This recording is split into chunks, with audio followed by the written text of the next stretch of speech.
Buenos días a todos. Vamos a empezar con la clase de procedimiento de familia de hoy jueves 27 de octubre.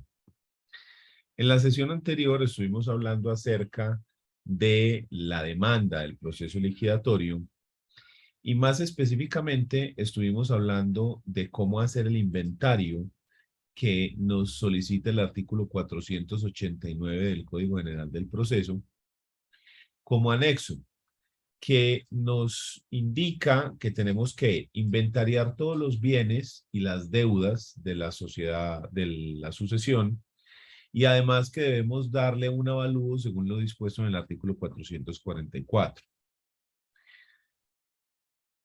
Vimos entonces cómo se inventarían diferentes tipos de bienes, si son bienes muebles, inmuebles, etcétera. Y vamos a continuar entonces con este tema para dar paso a los siguientes puntos del proceso liquidatorio de sucesión. Entonces, recordemos, hablando de los anexos de la demanda. Dijimos que la demanda tiene que cumplir con los requisitos del artículo 82, que son los requisitos normales que tienen todas las demandas, pero además tiene que cumplir con los requisitos del artículo 488, que son unos requisitos adicionales a los del artículo 82, ¿sí? Pero también tenemos que adjuntar a esa demanda los requisitos del artículo 489, donde se nos habla de unos anexos especiales que deben constar. Y el último que mencionamos fue el numeral sexto, que es el avalúo de los bienes, ¿sí? Entonces vamos a continuar el 7 y el 8 para seguir con esto. El número 7 es la prueba del crédito invocado si el demandante fuera acreedor hereditario. En este caso se nos dice que como la demanda puede solicitarla los herederos, el cónyuge o compañero permanente, el albacea o los acreedores, si quien solicita la demanda es un acreedor de la sucesión, alguien a quien el causante le quedó debiendo algún dinero, entonces esta persona debe anexar la prueba de su acreencia. ¿Y cuál es la prueba? El contrato, el título valor, el acta de conciliación o la sentencia, donde efectivamente quedó plasmada esa obligación clara, expresa y exigible que la persona pretende hacer valer o pretende cobrar dentro de este proceso de sucesión. Esa es la idea de esto. Quiere decir esto que si yo estoy simplemente inventariando deudas, no tengo que presentar la prueba. Y aquí es donde la cosa es, o la respuesta es, la respuesta favorita de un abogado. Es decir, depende. ¿Qué es lo que pasa? Yo estoy haciendo el inventario de bienes y deudas y entonces digo que Pedro le debe la suma de 150 millones de de pesos a María en una letra de cambio o en un pagaré. ¿Listo? Yo, si soy un heredero, yo no tengo acceso al documento que demuestra la existencia de esa deuda. Porque ese documento, esa letra de cambio, ese pagaré la tiene ¿quién? El acreedor. Y con ese documento es que el acreedor puede hacer valer esa obligación. Entonces el acreedor no me va a prestar al hijo del deudor la deuda para mandarla al juzgado, ¿cierto? La letra. Entonces a mí es probable que me quede muy difícil. Ahora bien, si la deuda es, por ejemplo, con una entidad financiera, entonces ya ahí la cosa cambia, porque sí pueden existir, que de hecho es muy común, un certificado de cuánto es la deuda a la fecha con Bancolombia, por el crédito hipotecario número tal. Entonces Bancolombia dice, ah, sí, la deuda a la fecha es tanto, un certificado y ya. Pero ahí es más fácil porque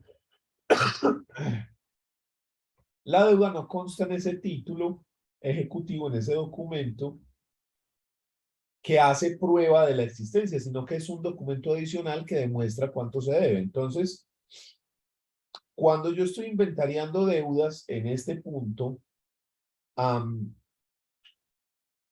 no se me exige que la presente porque a veces eso se puede volver digamos, un límite o se puede volver un obstáculo que la persona de pronto no puede superar y se nos queda ahí el proceso. Diferente es el asunto de si el que está solicitando la apertura de la sucesión es el mismo acreedor, porque ese acreedor sí tiene que tener la prueba de esa obligación que se le debe. Él sí tiene que tener ese título valor o ese contrato o esa sentencia o lo que sea que dio origen a la deuda. Entonces, si yo soy eso, debo presentar, si yo soy ese acreedor, debo presentar, como lo dice el código, la prueba de mi acreencia. Y en el numeral octavo, se nos habla de la prueba del estado civil de los asignatarios, cónyuge o compañero permanente, cuando en la demanda se refiere a su existencia sin perjuicio de lo dispuesto en el artículo 85. Entonces, ya habíamos también mencionado un poquito de este tema, pero lo volvemos a repetir. ¿Cuál es la prueba del estado civil de las personas? Es decir, ¿cómo demuestro yo cuál es mi estado civil? Recordando que el estado civil como atributo de la personalidad es, digamos, la posición o la situación en la que se encuentra la persona frente al Estado y frente a la sociedad. Entonces, ¿cómo demuestro yo con qué pruebo yo ese estado civil? Si lo que yo quiero probar es el parentesco, como ser hijo, esto se va a demostrar por medio de registros civiles de nacimiento. Si yo quiero probar otra clase de parentesco, pues tengo que poner otros documentos. Y eso creo que ya lo habíamos analizado, pero sin embargo, pues no nos demoramos mucho en volverlo a explicar. Tenemos a Pedro, que es nuestro causante. ¿Listo?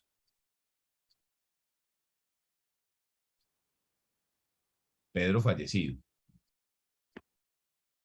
Entonces, lo primero o la primera situación que vamos a demostrar es que Pedro tiene una relación con María.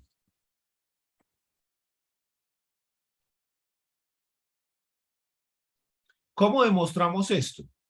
Si es un matrimonio, entonces esto se demuestra con el registro civil de matrimonio. Ese es el documento que nos va a demostrar este estado civil. ¿Sí? El registro civil de matrimonio. Entonces, documento 1. Muy bien, y resulta que Pedro tuvo un hijo. Juan. Ojo, pero espere, primero si es, por ejemplo, por unión marital de hecho. Ah, ya mencionamos ese tema. Juan. Entonces, ¿cómo demuestra Juan que él es hijo de Pedro? Registro civil de nacimiento.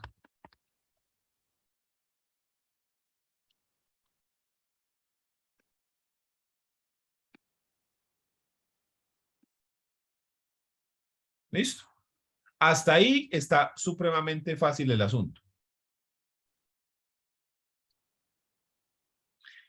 Pero si el que va a reclamar es, digamos, la nieta, que la nieta se llama Ana.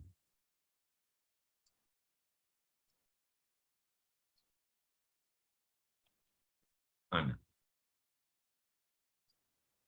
Ana entonces necesita aportar también su registro civil de nacimiento.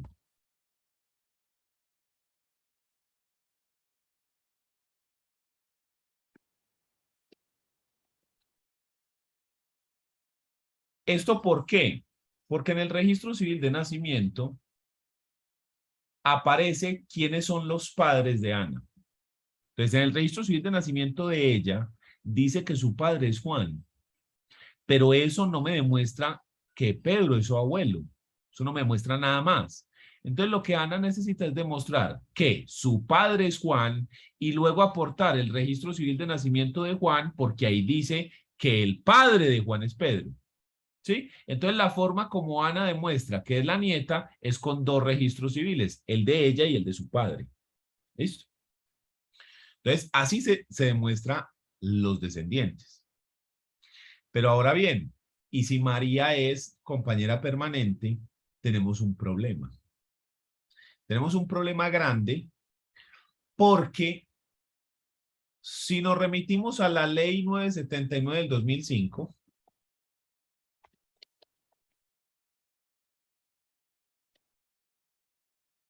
se dice que usted puede demostrar que es compañero permanente con un acta de conciliación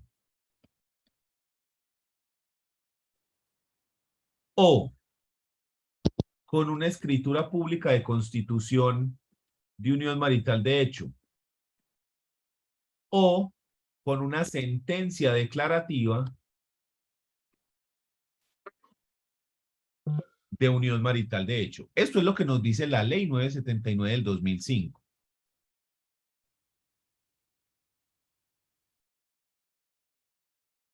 Pero resulta que hay una sentencia de la Corte Suprema de Justicia, de la Suprema de Justicia, no de la Constitucional, donde se utilizó una expresión que ha sido muy interpretada de muchas formas, donde se dice que la unión marital de hecho se asemeja al estado civil de casado. Esa fue la expresión que se utilizó. Y esa expresión se interpretó, y para mi modo de ver se malinterpretó, diciendo que la unión marital de hecho entonces a partir de ese momento es un estado civil. ¿Por qué digo yo que se malinterpretó? Porque los estados civiles tienen una reserva legislativa, solamente pueden ser creados, modificados o extinguidos mediante una ley del Congreso de la República. Y esto, les recuerdo, es una sentencia de la Corte Suprema, ni siquiera de la Constitucional, ¿sí? Sino de la Corte Suprema de Justicia. O sea que una sola sentencia de la Corte Suprema ni siquiera es precedente judicial. Para eso necesitan tres. Pero sin embargo, a partir de ese momento, se entendió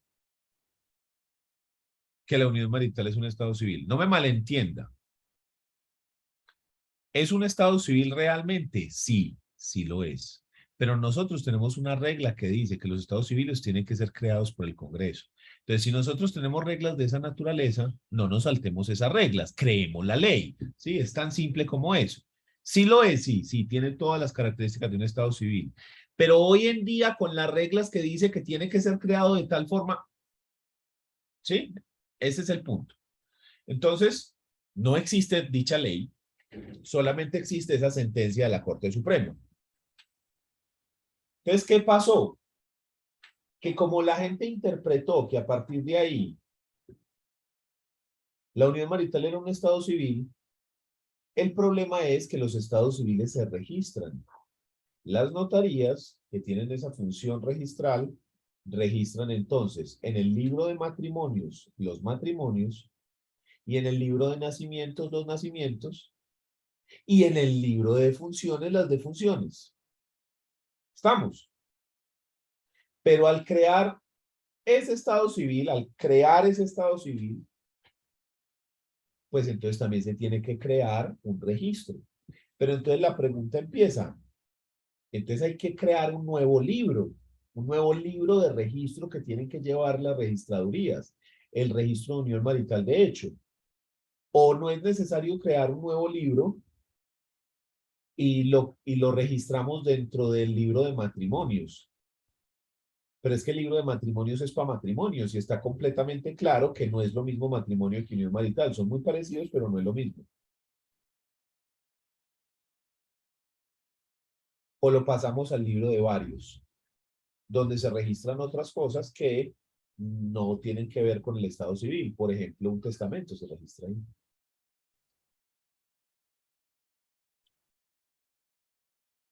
Entonces las notarías optaron por eso.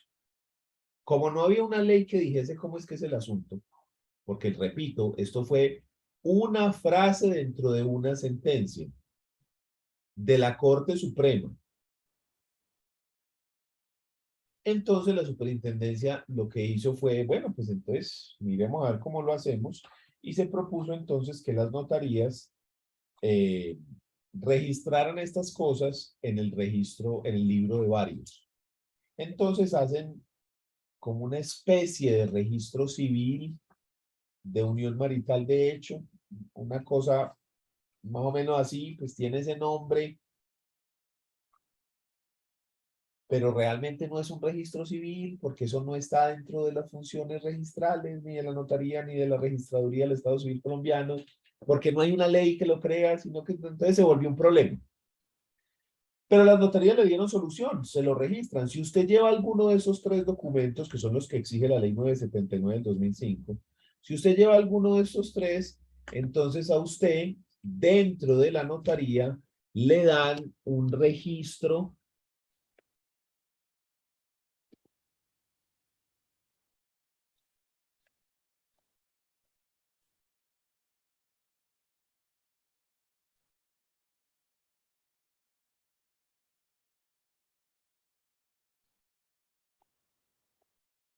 de unión marital.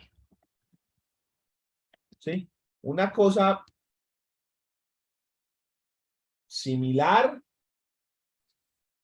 a un registro civil de matrimonio, sin serlo, pero entonces se le dan. Usted puede obtener esto hoy en día llevando alguno de esos tres documentos. Si usted no tiene ninguno de esos tres documentos, no puede solicitar ese registro. Tiene que ser uno de esos tres. Entonces, ¿qué pasa si no tengo alguno de esos tres documentos? Pues le toca intentar o una conciliación o que por escritura pública los dos compañeros lo digan o si no tiene, si no hay ánimo conciliatorio entre los compañeros permanentes o como es el caso de la sucesión, ya se murió uno de ellos, y no se puede hacer escritura pública porque ya se murió uno de ellos, entonces lo único viable es hacer un proceso declarativo de unión marital de hecho y obtener la sentencia. ¿Sí? Entonces, con alguno de esos tres pasamos a el registro civil de unión marital. ¿Listo? Pero ¿qué pasa si quien va a reclamar la herencia no es el cónyuge ni son descendientes, sino que, por ejemplo, son los ascendientes, ¿cierto? Porque Pedro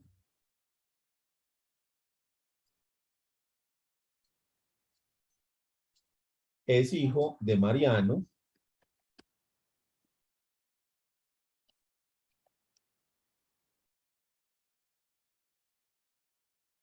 y Emperatriz.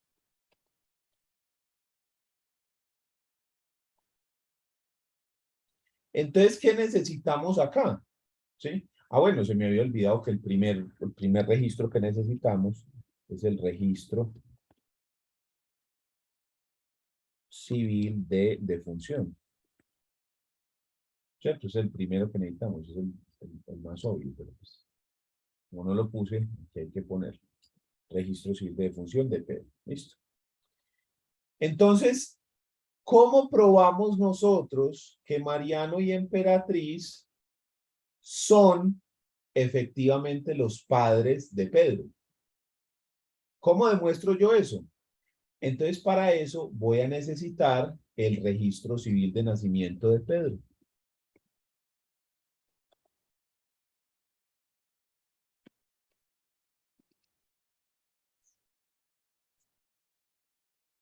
Porque en el registro civil de nacimiento de Pedro es donde dice quiénes son sus padres. Y ahí dice, por ejemplo, que sus padres son Mariano y Emperatriz. ¿Sí? Ah, pero es que resulta que Mariano y Emperatriz tuvieron otro hijo.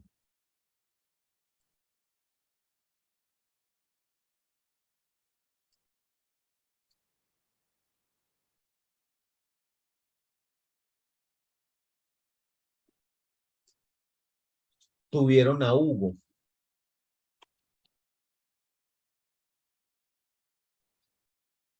¿Cómo demuestra Hugo que él es hermano de Pedro?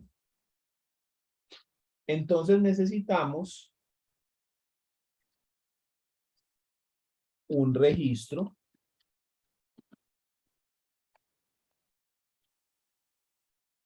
civil de nacimiento de Hugo. Porque en el registro civil de nacimiento de Hugo dice que sus padres son Mariano y Emperatriz. Pero también necesitamos el registro civil de nacimiento de Pedro, porque en ese dice que sus padres son Mariano y Emperatriz. Entonces, como en el registro civil de nacimiento de Hugo y en el registro civil de nacimiento de Pedro, los padres son los mismos, ahí constituye usted el parentesco. Y si lo que yo necesito entonces es demostrar que su sobrina Liliana es quien va a recibir, entonces en ese caso lo que yo necesito es el registro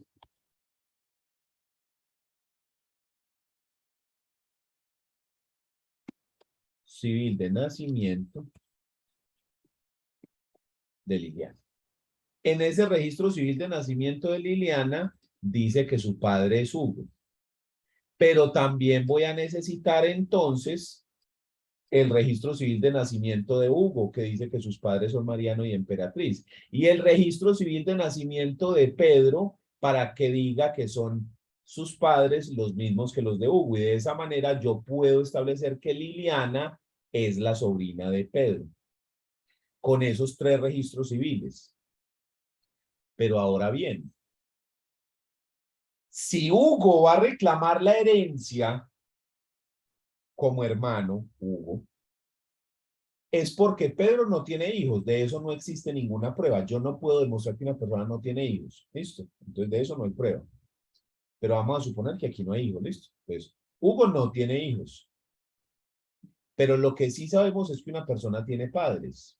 Para que los hermanos puedan reclamar la herencia, tiene que existir la prueba de que los padres ya han fallecido.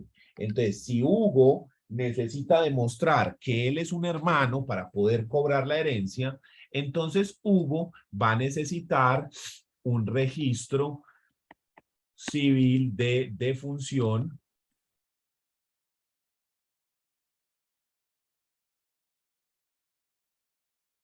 por un lado de Mariano y por el otro lado de Emperatriz. Necesita ambos registros civiles de defunción para demostrar que los padres ya están fallecidos y que entonces la herencia le corresponde al hermano. ¿Sí? Y si Liliana quiere demostrar que ella como sobrina tiene derecho, entonces tiene que demostrar que Pedro se murió, que los padres murieron, pero también tiene que demostrar el registro civil de defunción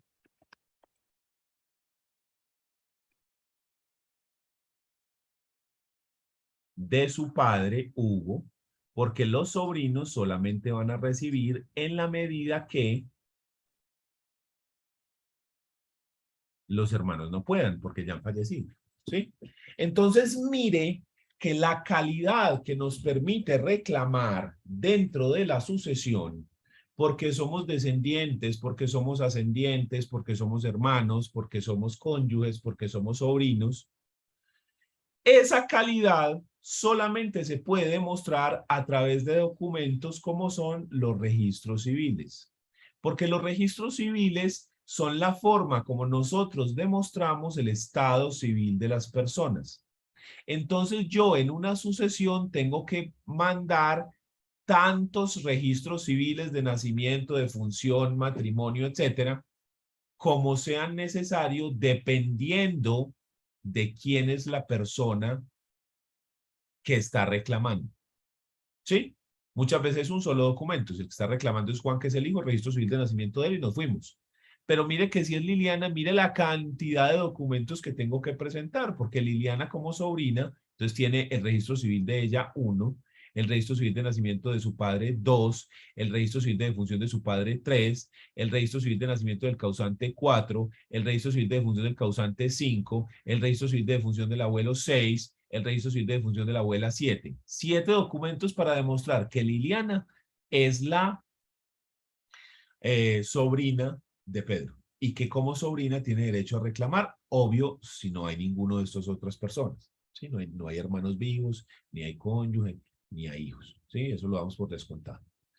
Entonces, ese requisito que nos exige el código en ese artículo 489, cuando se nos habla de la prueba del estado civil de los asignatarios, del cónyuge, compañero permanente, se hace a través de registros civiles. Eso hay que pedírselo al cliente.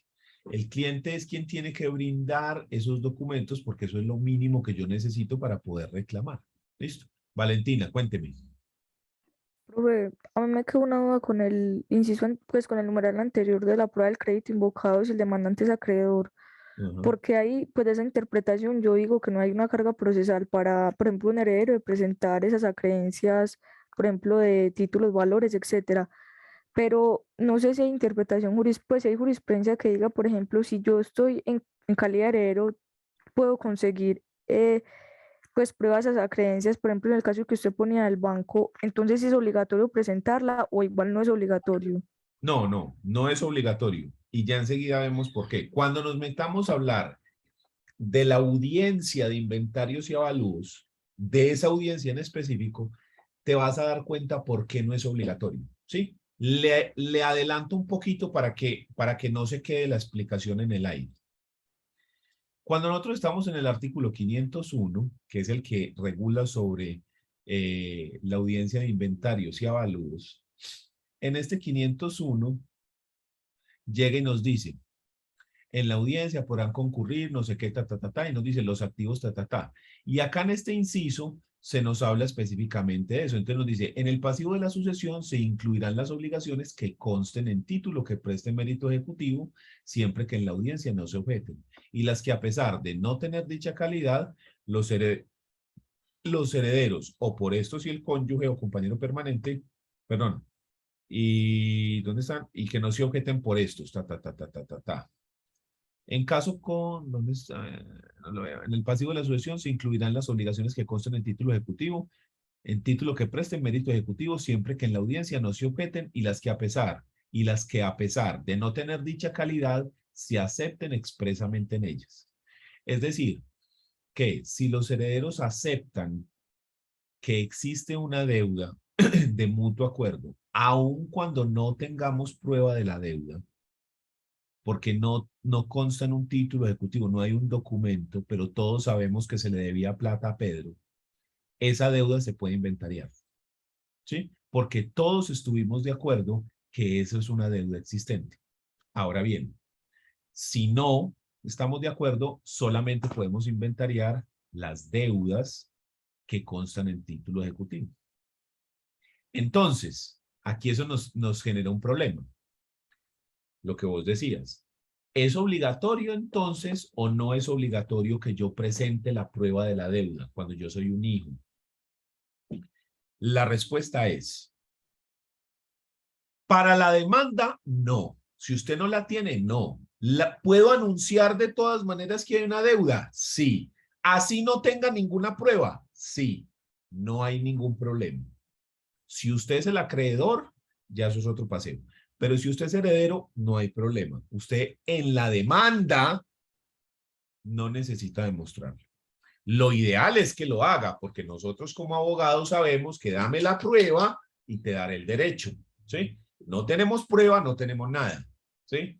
Walter Gerard, un historiador, decía, la existencia o inexistencia de un hecho está en la prueba, ¿sí? Entonces nosotros como abogados sabemos que hay que demostrar. Pero que la ley me exige sí o sí que tengo que presentar pruebas, no, eso no es cierto. Listo, la ley no me exige de manera taxativa para la demanda. Ahora bien, cuando yo llego a la audiencia de inventario y avalúo, cuando ya ahora sí va a quedar en firme cuáles son los bienes y las deudas, ya ahí la cosa cambia, ¿sí? Porque ya aquí es diferente. Ya aquí me dicen que si usted tiene la deuda en título, tan, pero que si no la tiene, aún así la deuda puede ser inventariada si hay mutuo acuerdo. Pero si no hay mutuo acuerdo, entonces yo tengo que objetar. Y para que el juez me decrete una deuda, me decrete que una deuda debe inventariarse y debe repartirse dentro de la sucesión, ¿qué tengo que hacer? Probarlo. Sin prueba no tengo nada. Entonces, para la audiencia de inventario sí se requiere la prueba. Pero para la demanda no. Para la demanda no. ¿Se puede poner sin pruebas? Sí. Pero para el inventario ya sí hay que tenerlas. ¿Listo? O hay que mirar cómo se consiguen. Porque algunas veces yo no la puedo obtener, pero porque esa información o ese documento está protegido por habeas data, por ejemplo. Entonces, dentro del inventario, incluso antes se puede solicitar que el juez ordene que se levante ese habeas data para obtener esa información. ¿Listo? Entonces, para la demanda no es obligatorio, a menos que uno sea el acreedor, ahí sí. Pero para la audiencia de inventario ya el paseo es diferente. ¿Estamos? Sí, profe. Bueno, igual cuando nos metamos a ver en específico de la audiencia de inventarios y avalúos, cogemos ese punto en específico y le damos vueltas y lo analizamos paso a paso. Entonces, ese último punto del 489, yo me devuelvo otra vez. Acá, el numeral octavo, que nos habla de la prueba del estado civil, lo que nos está hablando es que yo tengo que presentar los registros civiles eh, que, como lo hemos mencionado, nos hablan o nos demuestran cuál es la posición en la que nosotros estamos. ¿Quién es que soy yo? ¿Sí? Eso es clave. Lo que sí o sí va, pues el que siempre va ahí es el registro civil de defunciones, más eso está en un requisito anterior, el registro civil del causante, de defunción del causante. ¿Listo? Ese sí o sí. Y los otros los tengo que probar. Tengo que probar a ver quién soy yo, por qué me tienen que incluir en la sucesión. Y eso se prueba a punta de registros civiles y registros de defunción y registros de matrimonio. Así es como se demuestra esto. Muy bien. Con eso entonces concluimos la demanda como tal. Ahí se acaba la demanda del proceso liquidatorio.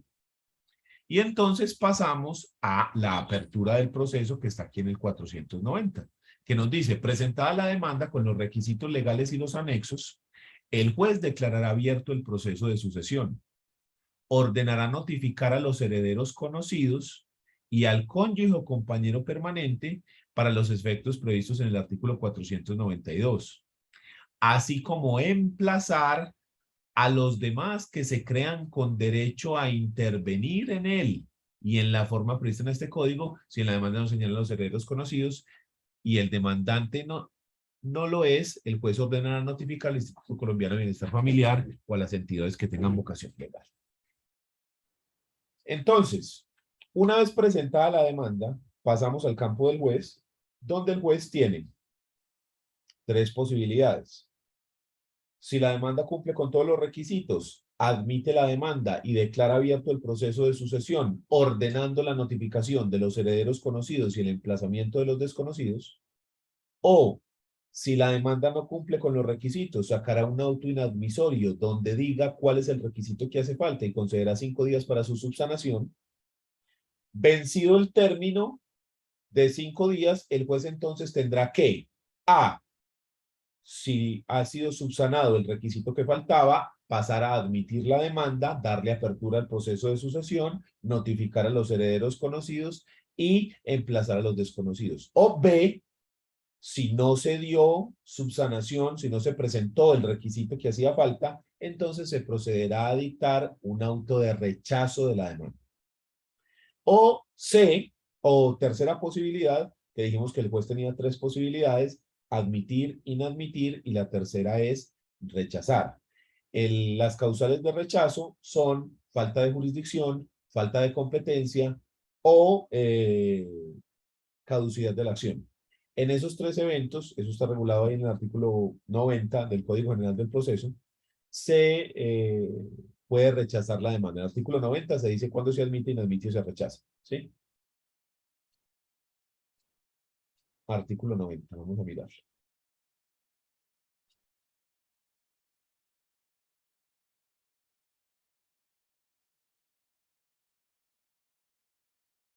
90. Entonces dice, el juez admitirá la demanda que reúna los requisitos de ley y le dará el trámite que legalmente le corresponda, aunque el demandante haya indicado una vía procesal inadecuada. Por ejemplo, usted dijo que esto era un declarativo de sucesión.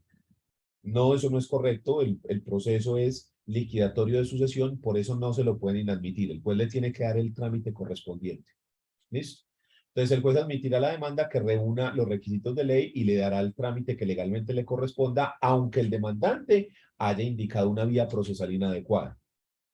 En la misma providencia, el juez deberá integrar el litisconsorcio necesario y ordenar al demandado que aporte durante el traslado de la demanda los documentos que estén en su poder y que hayan sido solicitados por el demandante. Esta parte de integrar el litisconsorcio es lo que nos dice ese artículo 490, porque el artículo 490 nos dice, ok, ya se admitió la demanda y se declara abierto el proceso de sucesión. ¿Qué clase de litisconsorcio hay en una sucesión? Un litisconsorcio necesario. Yo tengo que llamar a todos los herederos conocidos. Entonces el juez dice que se debe ordenar la notificación a todos los herederos conocidos. ¿De dónde sale esa información? Usted en la demanda dijo quiénes eran los herederos conocidos. ¿Y qué pasa con los desconocidos? Yo tengo que notificar a los herederos desconocidos. Pero ¿cómo así que herederos desconocidos? Es cualquier persona que se crea con iguales o mejores derechos. Porque es que en este caso, nosotros creemos que Liliana o Hugo, los padres o incluso los hijos son los herederos de Pedro, ¿sí? Pero yo no sé si Pedro tuvo más hijos. Yo no sé si Mariano de pronto tuvo un hijo por allá o Emperatriz. Porque si alguno de estos dos tuvo un hijo por acá, ¿sí? John. Entonces, espérese, porque entonces ya no recibe Hugo y Liliana, sino que también hay que tener en cuenta a este man, ¿cierto? Entonces, yo no sé si pueden existir otras personas. No hay prueba que demuestre que Pedro no tuvo más hijos, o Mariano, o Emperatriz, o que Hugo no tuvo otros hijos a la misma vez. Como puede ocurrir que una persona tenga otros herederos, además de los que ya conocemos, además de estos que yo dije en la demanda, como eso puede pasar, siempre tenemos que hacer un emplazamiento. Y el emplazamiento implica hacer dos publicaciones en dos medios masivos de comunicación. Generalmente se utiliza prensa y radio. Esos son los normales. Entonces se hace una publicación en la prensa y una publicación en la radio. ¿El juez puede indicar dos medios de comunicación diferentes? Sí. Por ejemplo, se ha utilizado últimamente que se haga publicación en Facebook o que se haga una publicación en Instagram.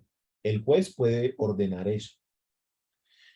La idea del emplazamiento es que la publicación pueda llegar a un público más masivo, que más personas puedan verlo y que de pronto alguien que sea un hijo pueda decir, hey, un momentico, ¿cómo así que se murió este man? Yo soy hijo, voy a reclamar. O alguien que conozca a un hijo le diga, ve, mira, vi en la prensa, vi en la radio, vi en la televisión, vi en el Facebook, vi en el Instagram, que van a hacer la sucesión de ta, ta, ta, ta, ta. Ese no es tu papá, deberías averiguar para ver si te presentas allá o qué. Esa es la idea del emplazamiento. Entonces, el emplazamiento original era una publicación en prensa y radio. Entonces, usted solicitaba en el Colombiano o en el Mundo, lo que fuese, en una medio de comunicación escrito, que se hiciera un emplazamiento. Usted se mete al Colombiano, usted ve los emplazamientos en los clasificados. Los días domingos salen los emplazamientos. Es más, casi siempre son emplazamientos de tipo de sucesiones. Y verá, yo lo busco aquí.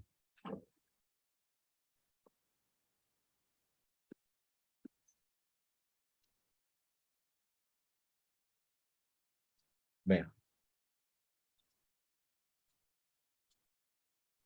aquí estoy en la página de masificados, que son los clasificados del colombiano.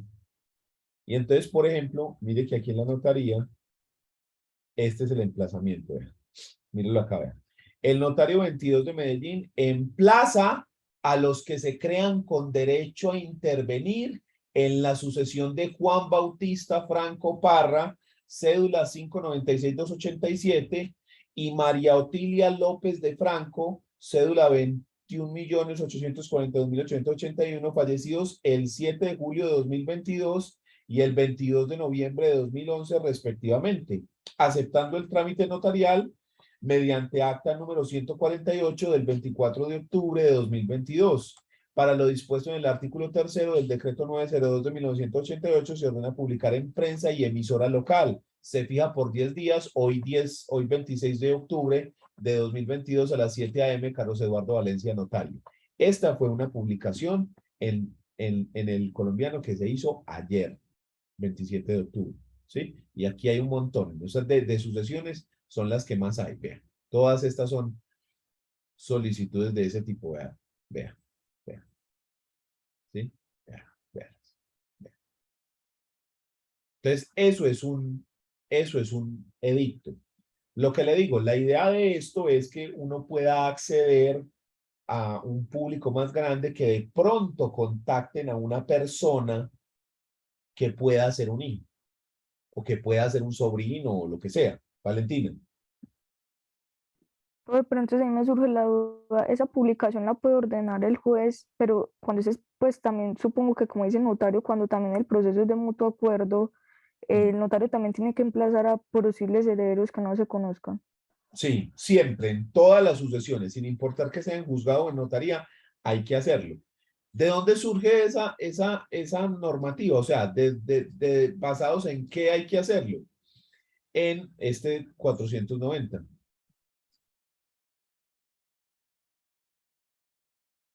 84, 88, 90. Porque mira que aquí dice, presentada la demanda con los requisitos legales y los anexos, el juez declara abierto el proceso.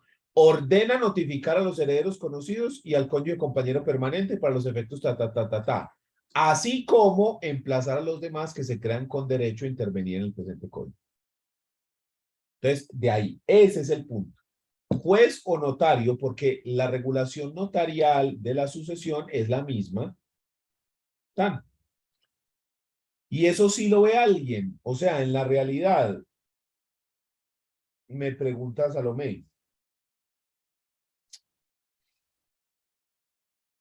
A ver, el problema aquí, Salomé, es que nosotros queremos eh, que una persona que no conocemos si existe o no, que una persona que puede que esté por ahí, pero puede que no, porque realmente no sabemos, por eso es desconocido, lo vea y que se presente al juzgado o a la notaría. ¿De qué otra forma podríamos lograr esto? Entonces, se pensó cuando se hizo la norma que la manera más eficiente sería eso, hacer esa publicación, porque al estar en un medio masivo de comunicación, es mucho el número de personas, ¿sí? Y es probable que la persona lo vea o alguien de su entorno lo vea. Acuérdense de la teoría de los 6 grados de separación, no sé si la han escuchado, que todas las personas en la faz de la Tierra estamos separadas por 6 personas. Es decir, usted está a 6 personas de Bill Gates o de Kim Jong-un, el dictador de Corea. Estás a 6 personas. ¿Por qué? Porque usted conoce a alguien que conoce a alguien que conoce a alguien que conoce a alguien que lo conoce. ¿Sí? Incluso se dice que hoy en día con las redes sociales y todas esas cosas usted está más cerquita todavía. ¿Sí? Entonces, en ese orden de ideas, si yo puedo llegar a un número grande de personas, pues tengo más posibilidades de que llegase a aparecer aquel. Pero eso sí ha pasado alguna vez que alguna persona se presente, sí. Pero la gran mayoría de las veces no se dan ni cuenta porque nadie lee los clasificados del periódico y entonces habrán miles de millones de sucesiones donde se realizaron y esas personas nunca se dieron cuenta también. Pero sí hay alguna persona que sí se dio cuenta por ahí. O algunas. O sea, sí pasó. Sí pasó. ¿Listo? Entonces esa es la idea de ese punto. ¿Listo? ¿Alguna otra duda?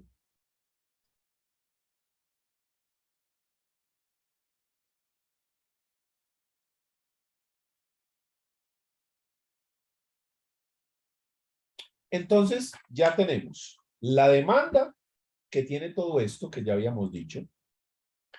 Y luego pasamos a la etapa de admisión, que es este punto del 490, donde el juez admite, declara abierto el proceso y ordena la notificación de las personas.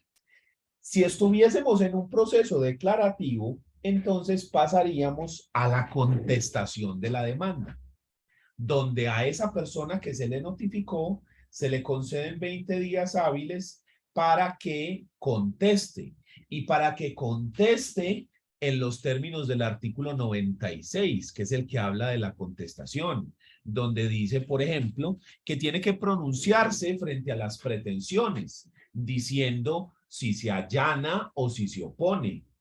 Y tiene que pronunciarse frente a todos los hechos de la demanda, diciendo si son ciertos, si no son ciertos y si no le constan, diciendo en el caso de que no sean ciertos o que no le conste, por qué razón no son ciertos o no le constan. Y puede proponer excepciones previas y excepciones de mérito. Y puede pedir pruebas. Esa es la idea de una contestación, del proceso declarativo o incluso del proceso ejecutivo. Pero en el liquidatorio, la cosa es diferente. Porque en el liquidatorio, si bien nada obsta para que yo haga una contestación adversarial de esa naturaleza, teniendo, eh, teniendo como base el artículo 96,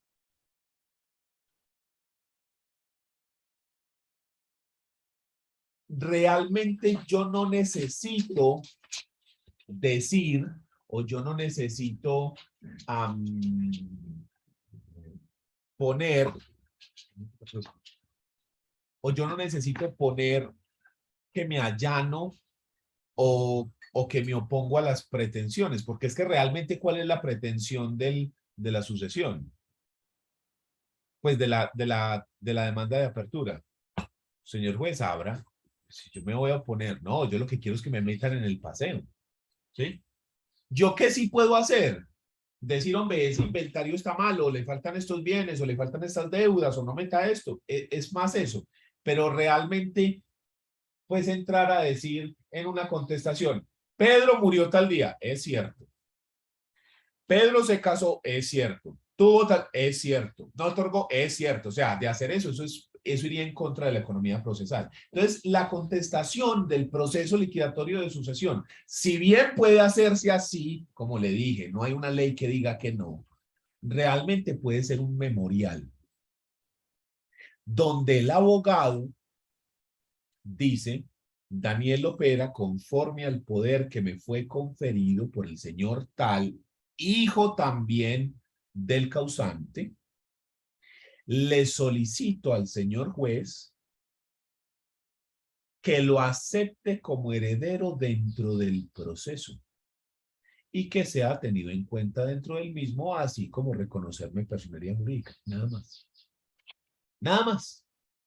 Sin ponerme a pronunciarme frente a los hechos, ni frente a las pretensiones, que yo lo único que quiero, veo la sucesión y digo, ok, mi cliente también quiere que lo metan ahí, que le repartan la plata también, ¿sí? Sí, todo lo que dice ahí es correcto, sí, entonces que lo metan simplemente. Entonces, la demanda se puede transformar en un memorial muy simple donde solamente se debe poner el poder para el abogado y la prueba de la calidad jurídica de esa persona. Lo que decíamos de los registros civiles. Entonces apareció, digamos, el otro hijo. Entonces Juan ya nos había presentado el registro civil y apareció el otro hijo. Entonces que nos presente también su registro civil para demostrar su calidad, ¿cierto? Y con eso dice, métame ahí. Métame ahí Profe, en esa. si es un acreedor también el que conteste la demanda Igual, con la igual calidad. también. Y dice, ey, ey, ey, ey, ey, ey, ey, métame ahí.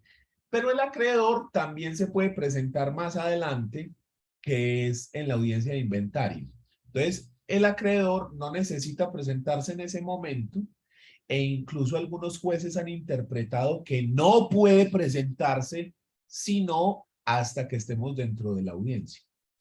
A mí realmente me parece que el acreedor puede presentarse en cualquier momento, porque es que el hecho de que yo le dé la oportunidad de ser escuchado dentro del proceso, no le estoy diciendo que su acreencia ya es válida y está dentro del proceso. No, le estoy diciendo, ok, usted también tiene un interés en esta sucesión. Usted también tiene un interés válido para hacerse parte. Venga pues. Pero hay un momento específico para definir, por ejemplo, si su acreencia, si su deuda, sí va a ser tenida en cuenta dentro del proceso y repartida o no. Tenemos un momento específico para eso, que es la audiencia de inventarios y avalúos, que es la que vamos a ver la otra clase en profundidad, ¿cierto? Entonces, sí, el acreedor sí lo puede hacer, digo yo, porque me ha tocado ver, he estado en procesos donde el juez le niega la participación al acreedor y dice que lo tiene que hacer en la audiencia. Para mí, nada obsta para ello. ¿Esto basado en qué?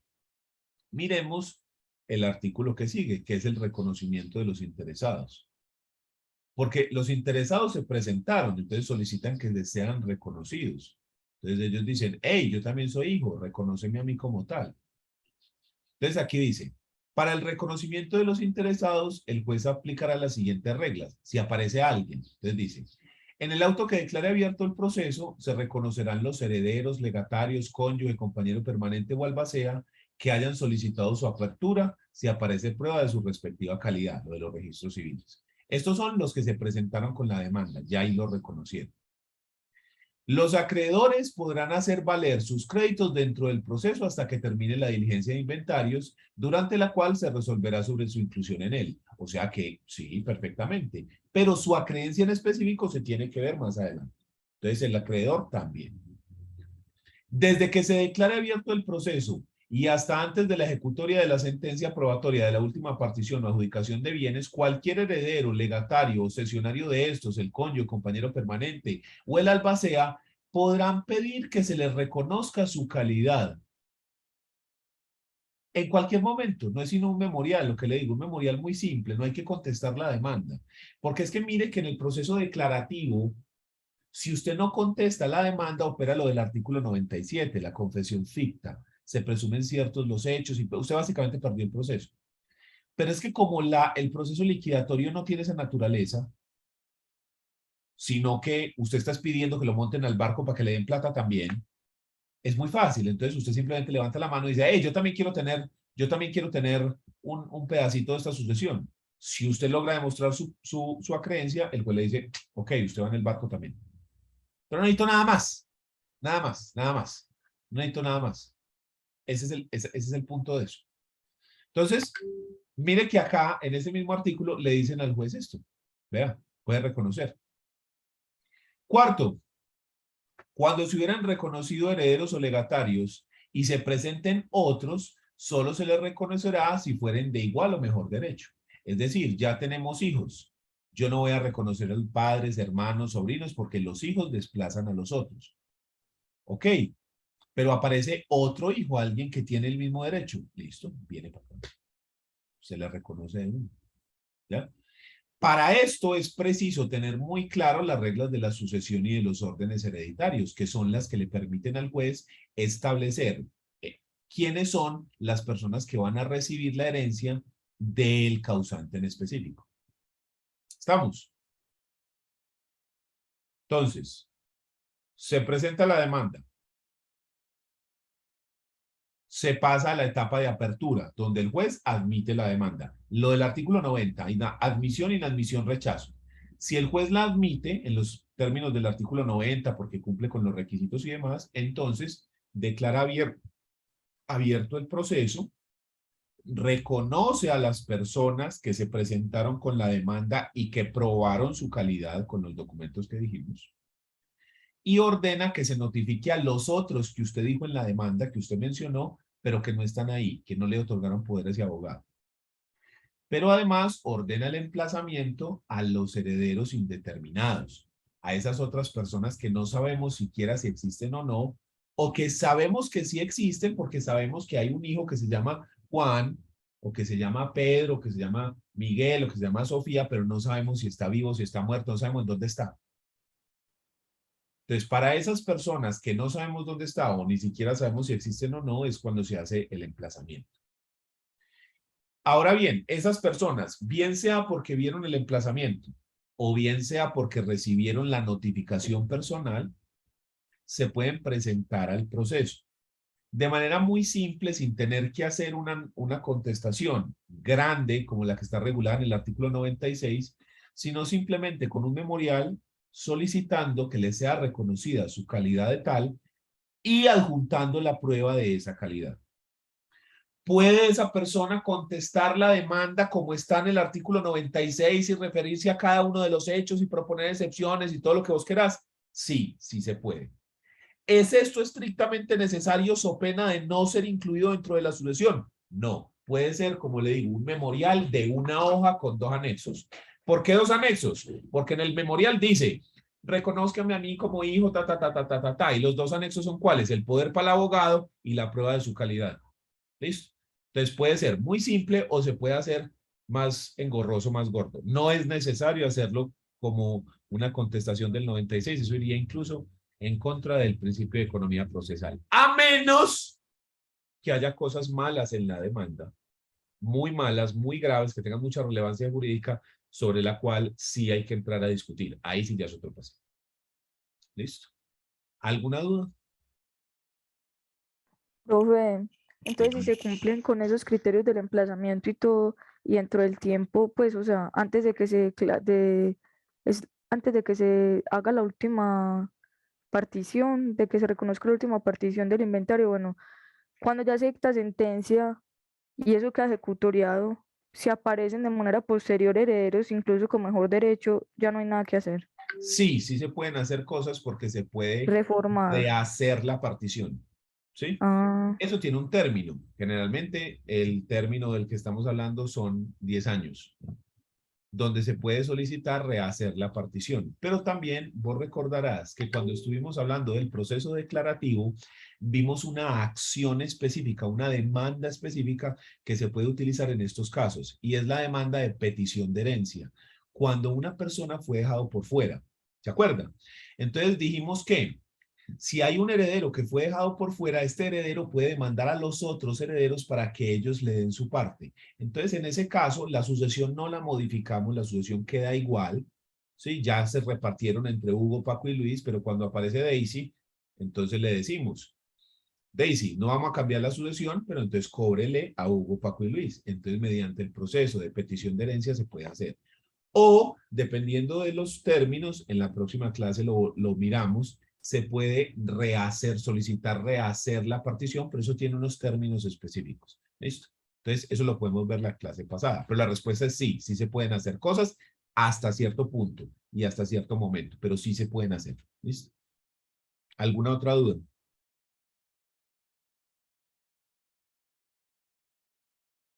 Entonces, finalicemos ahí por hoy y la próxima clase nos metemos con la audiencia de inventarios y avalúos y hablamos de inventario adicional, partición adicional y rehacer la partición para, yo creo, terminar lo que es el proceso liquidatorio. ¿Listo? Muchachos, hasta luego. Feliz fin de Listo, semana. profe. Muchas gracias, gracias. profe, feliz día. Chao.